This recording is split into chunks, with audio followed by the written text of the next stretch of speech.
Hi everybody, this is Michelle over at Hesketh Emporium. It's just my voice today.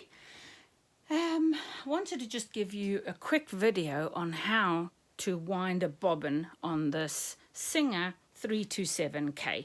A lot of these machines of this age are going to be very similar, but on this particular model, let's show you how to do that. So how does a bobbin wind on a machine in the first place? On these older machines, in one of the previous videos I mentioned, you've got two wheels. You've got the outer hand wheel and you've got an inner wheel.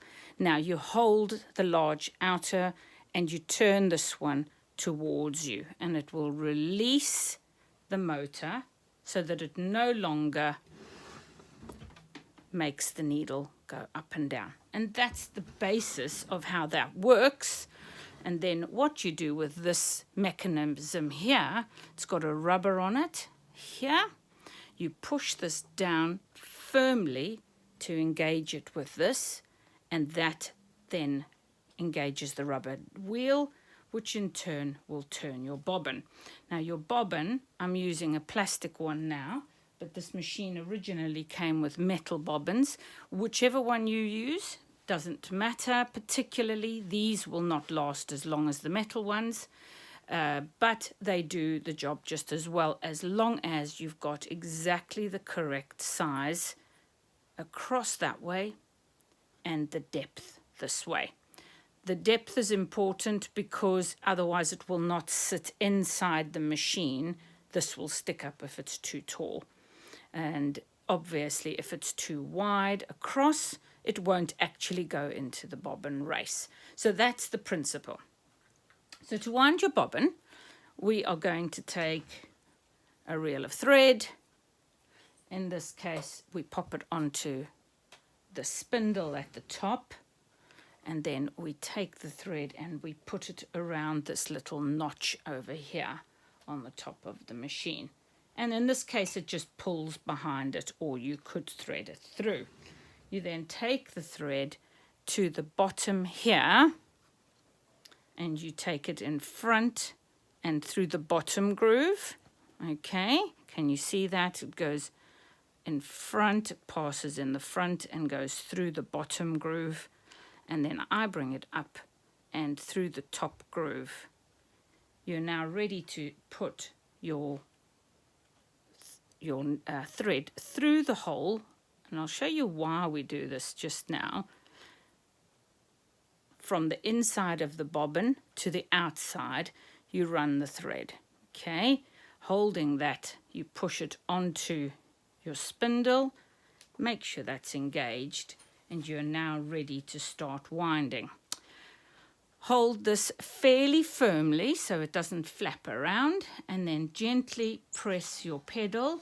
You'll see straight away if you've got it right, because your needle shouldn't turn. If it's turning, this is possibly not engaging well enough, or that's not loosened enough. So you're going to just put your foot down. Once you've done a couple of rows and it's wound on once or twice, it's going to be holding the thread nice and firm. Take your snips and snip the thread off the tail, exactly on the side of the bobbin, and you can now finish winding.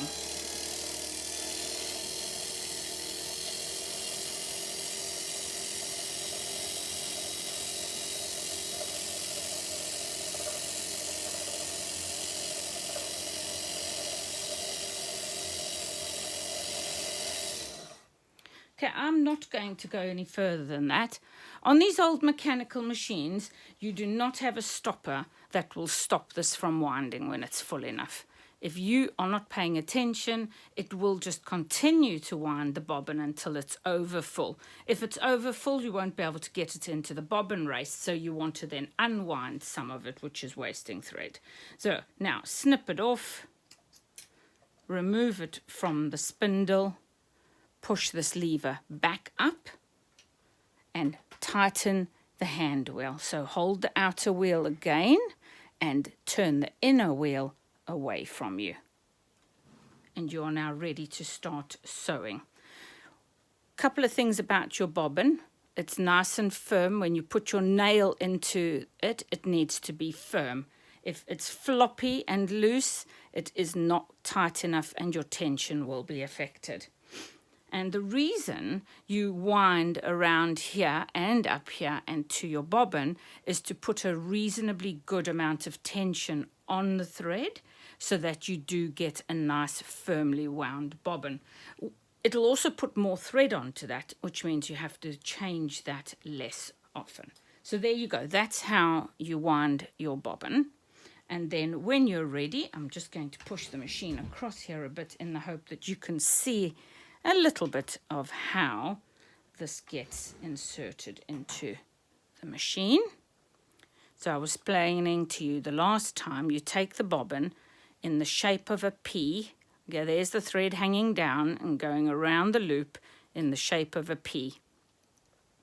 You simply drop that into the case.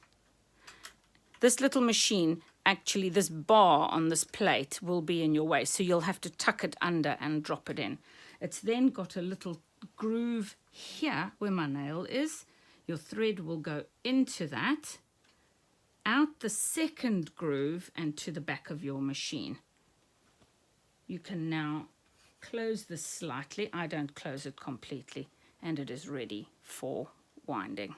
So to thread the top, your thread can stay on the top. I'm going to change the color so that we can test the tension while we're at it.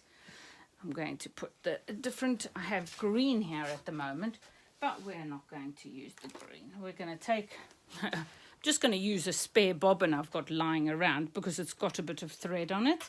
Pop that on there. Goes through this in the same way you did for the bobbin. Goes behind this little plate here. It goes between the two discs, which are movable.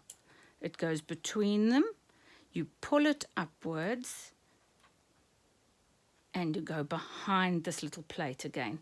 It's now behind the little tension spring over here. Right, you now turn your hand wheel so that this eye is at the top. Pass your thread through. Down to the side hook over here, behind this needle tightening mechanism here, and then straight through your needle. Remember, cut it off at a 45-degree angle so that microscopically you've got a little point on your thread, which will help you thread. Now, I will have trouble doing this because I'm not sitting in front of it, so I can't actually see the eye of the needle. But there you go. So I've got that now. All you do then is wind down, gently pulling on it until it releases and pulls up the thread from the bottom. And there you have it. Lift your foot so you can pull your top thread. Feed your thread through the back of your presser foot, and your machine is ready to sew. Okay, so that is how to thread your Singer 327K and also how to wind a bobbin. Thank you. This is Michelle from Hesketh Emporium. Have a fabulous day. Keep crafting.